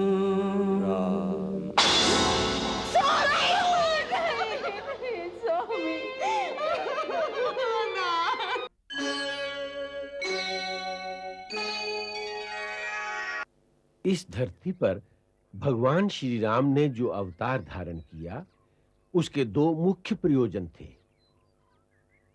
पहला ये कि वे मानव मर्यादा के ऐसे उच्चतम आदर्श स्थापित करना चाहते थे जो युगों युगों तक मानव जाति को प्रेम, बलिदान और सभ्यता के पथ पर चलना सिखाएं। जो ये सिखाएं कि किसी भी अवस्था में अपने धर्म को न छोड़ना और दुखों से बिना विचलित हुए अपने कर्तव्य का पालन करना, यही मनुष्य का सच्चा धर्म है। यहां तक कि कथा में उनका यही प्रयोजन सिद्ध होता है, जिसके कारण वे मर्यादा पुरुषोत्तम कहलाए। अब मैं रामावतार के दूसरे मुख्य प्रयोजन अर्थात रावण के विनाश की कथा संक्षेप में सुनाता हूं। जब श्री राम वनवास में थे तो एक दिन रावण की बहन शूर्पणखा ने उन्हें देखा और देखते ही उनके रूप पर मोहित हो गई। राक्षसी माया से उसने एक सुंदर स्त्री का रूप बना लिया। फिर श्री राम के सामने आकर उसने उनके साथ विवाह का प्रस्ताव रखा। श्री राम ने जब ये कहकर यह स्वीकार कर दिया कि उनका विवाह सीता से हो चुका है, तो वो राक्षसी क्रोध में आ गई। तुम दोनों भाई मेरे प्रेम प्रस्ताव को ठुकरा रहे हो केवल एक शूद्र स्त्री के कारण। इसका तो मैं नामो निशान मिटा दूंगी। तुम्हारे सामने इसे अभी खा जाऊंगी।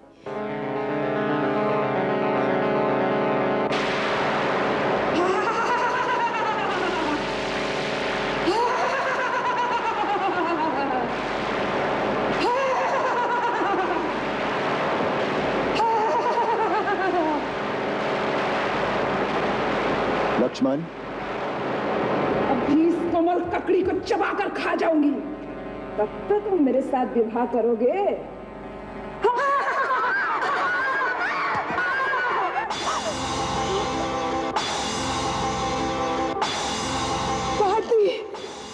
काट दी मेरी नाक। यदि दंडकारिणी में तुम दोनों की चिता ना जला दी तो मेरा नाम शूर्पणखा नहीं, मैं रावण की बहन नहीं, खरदूषण मेरे भाई नहीं। तब शूर्पणखा अपने भाई लंका के महाराज रावण के दरबार में जाकर रोने लगी।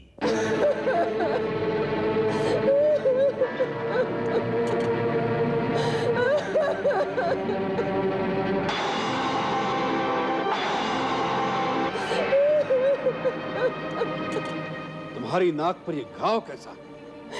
ये घाव नहीं है, तलवार से प्रहार किया गया है। अकम्पन, कौन है वो मानव जिन्होंने अपनी मृत्यु का आवाहन किया है? हमारा अपराध करके इंद्र, कुबेर, यम और स्वयं विष्णु भी चैन से नहीं रह सकते। जो रावण काल का भी काल है, अग्नि को भी भस्म कर सकता है, मौत को भी मार डालने की शक्ति रखता है, उसके रास्ते में आने का साहस किसने किया और क्यों किया? अपनी बहन के अपमान का बदला लेने के लिए रावण ने सीता का हरण करने की योजना बनाई। उसने एक मायावी राक्षस मारीच को सोने का हिरण बनाकर पंचवटी भेज दिया।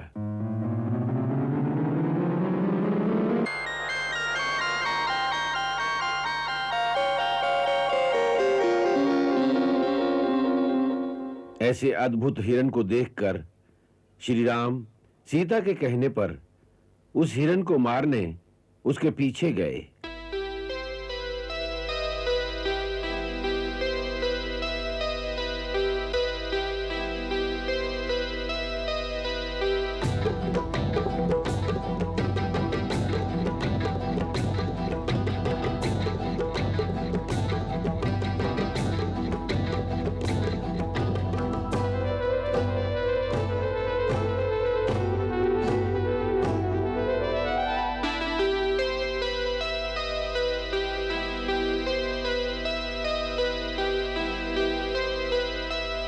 इतने में रावण सीता के पास भिक्षा मांगने आया और धोखे से उसे उठाकर ले गया।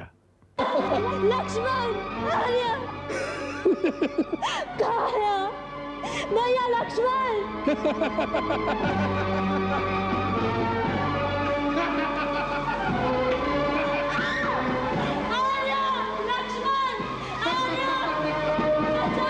रावण के हाथों तुम्हें कोई नहीं मिटा सकता।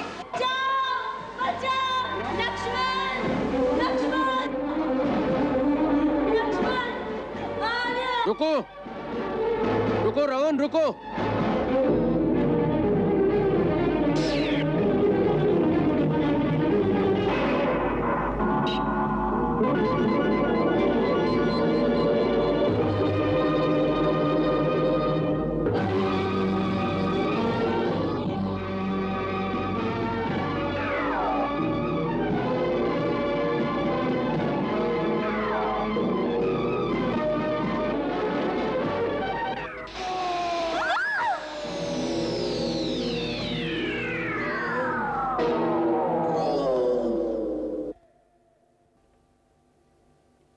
सीते, सीते, भाभी,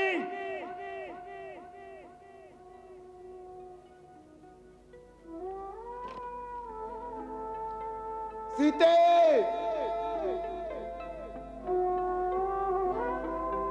सीते, सीते। आश्रम देखी जानकी ही ना, भय विकल जस प्राकृत दीना।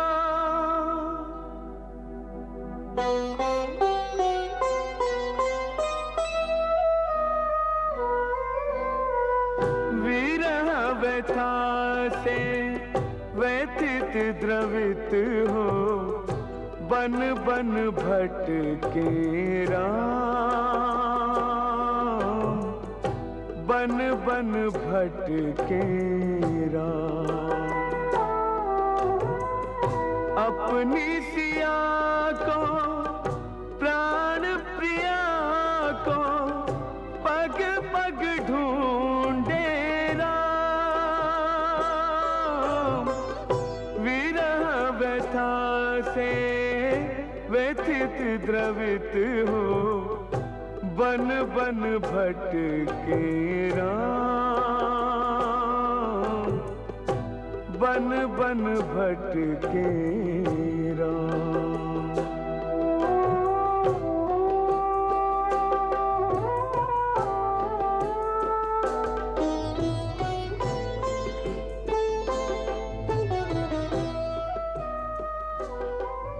राम, राम, राम, राम,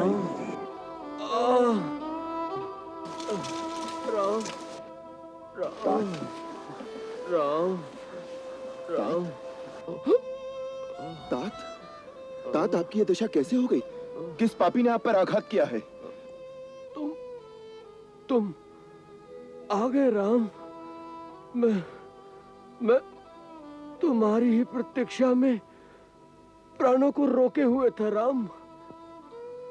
मैं तुम्हें सीता का पता बताना चाहता था। सीता?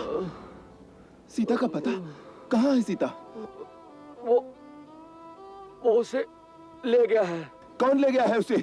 उसे पापी रावण अपने विमान में बिठाकर आकाश मार्ग से ले गया है राम।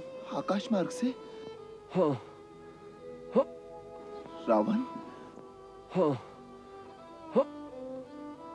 राक्षसों का राजा रावण। तात, वो उसे किस ओर ले गया है? दक्षिण दिशा की ओर। दक्षिण दिशा की ओर? तब श्री राम और लक्ष्मण दक्षिण दिशा को जाते जाते ऋष्यमुख पर्वत के पास पहुंचे, जहां उनकी भेंट परम भक्त हनुमान से हो गई। हनुमान जी उन्हें अपने कंधों पर बैठाकर पर्वत की चोटी पर ले गए। ऐसे भक्त कहाँ कहाँ जग में, ऐसे भगवान। ऐसे भक्त कहाँ कहाँ जग में, ऐसे भगवान। कान्हे पर दो वीर बिठा कर चले वीर हनुमान। ओ कान्हे पर दो वीर बिठा कर चले वीर हनुमान। वहां अग्नि को साक्षी करके श्री राम ने वानर राज सुग्रीव के साथ मित्रता की शपथ ली।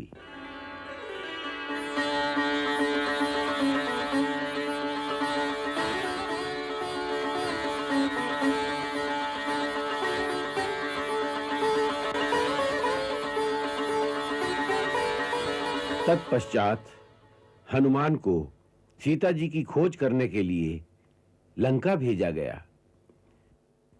वायु मार्ग से समुद्र पार जाते हुए हनुमान जी को सुरसा नाम की राक्षसी का सामना करना पड़ा।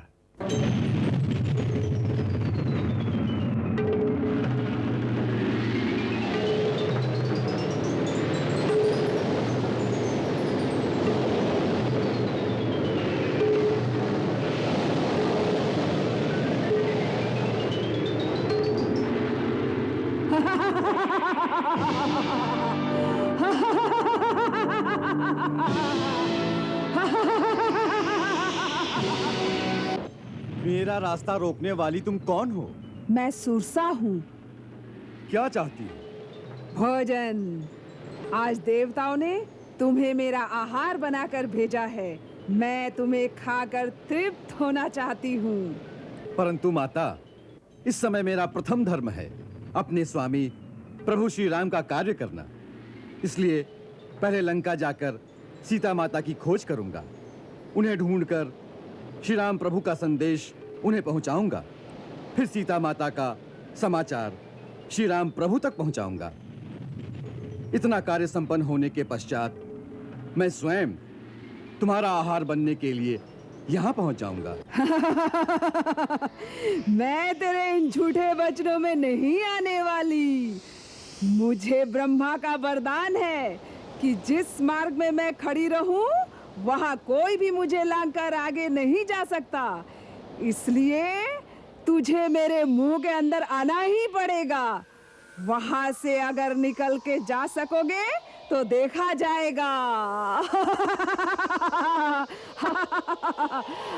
अच्छी बात है माता, मुंह खोलो, मैं आता हूं।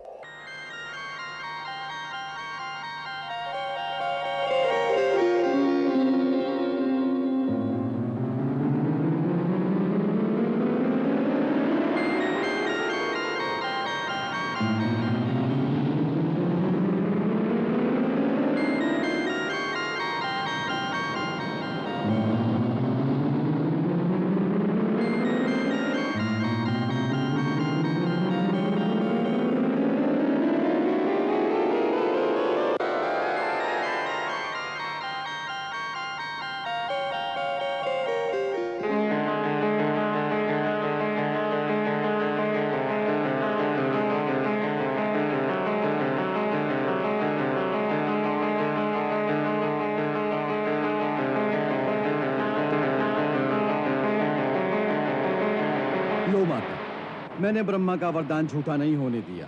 तुम्हारे मुंह के अंदर से होकर निकल आया हूं। तुम्हारा शत शत कल्याण हो पुत्र।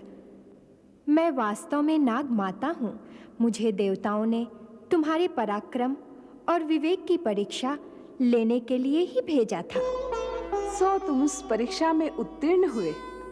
जाओ वत्स, तुम्हारे सारे कार्य सिद्ध होंगे।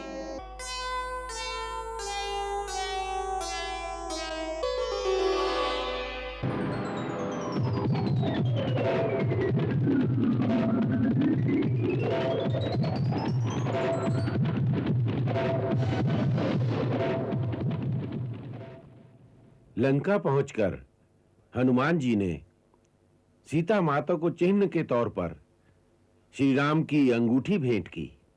ये मुद्रिका जो प्रभु ने निशानी के लिए भेजी है, इसे देखो। ये माया की बनी हुई नहीं है। ये वही है जो गंगा किनारे केवट को देने के लिए आपने श्री राम प्रभु को अपने हाथों से दी थी।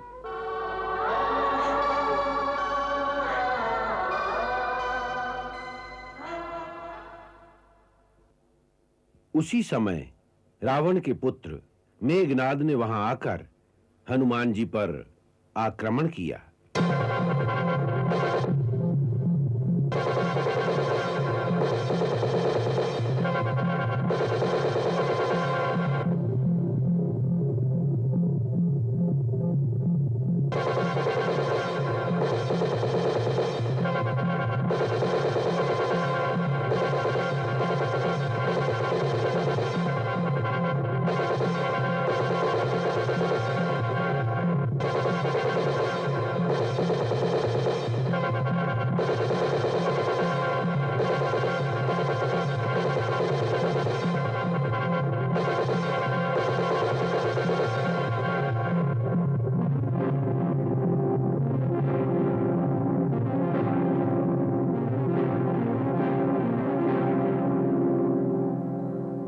उस युद्ध में मेघनाद ने हनुमान जी को ब्रह्मपाश में बांध लिया।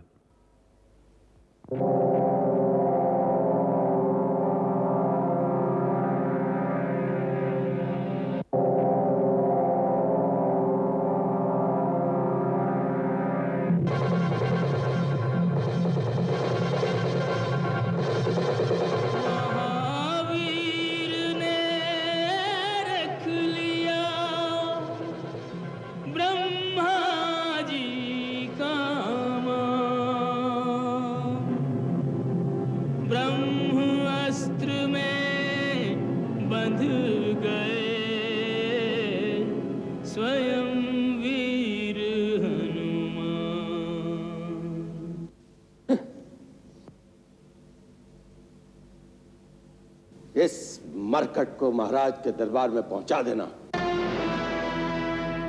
मैं वायु देवता का औरस पुत्र हनुमान हूं। मुझे न भगवान विष्णु ने भेजा है और न इंद्रादि देवताओं ने। मैं तीनों लोगों के स्वामी, अमित तेजस्वी, रघुकुल शिरोमणि भगवान श्री राम का दूत हूं।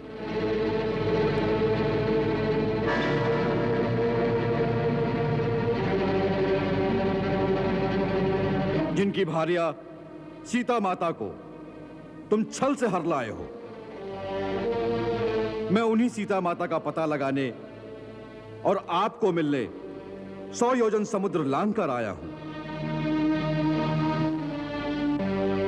मैं तो ये देखने की लालसा से चला आया कि महर्षि पुलस्त्य, जिनका यश निर्मल चंद्रमा के समान है, उनके वंश में उनकी कीर्ति को कलंकित करने वाला ऐसा कौन सा मूर्ख है जो श्री राम से बैर करने का साहस रखता है,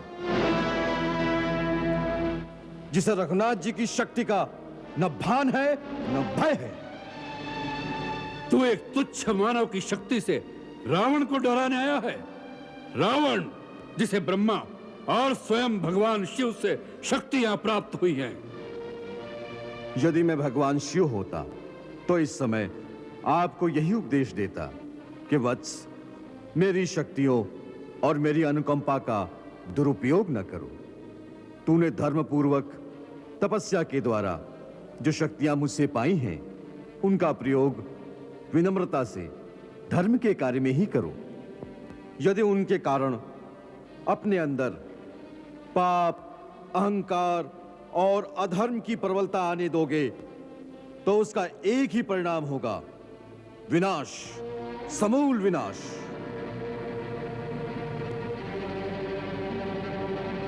अतः विनाश का मार्ग छोड़ के श्री राम की शरण में चले जाओ। चपल वानर, ये भगवान शिव के वाक्य हैं या तेरी भ्रमित बुद्धि के प्रलाप? वानरों को अपनी पूंछ से बड़ी ममता होती है, वही उनका आभूषण है। अतः इसकी पूंछ जला दी जाए। जय श्री राम।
श्री राम।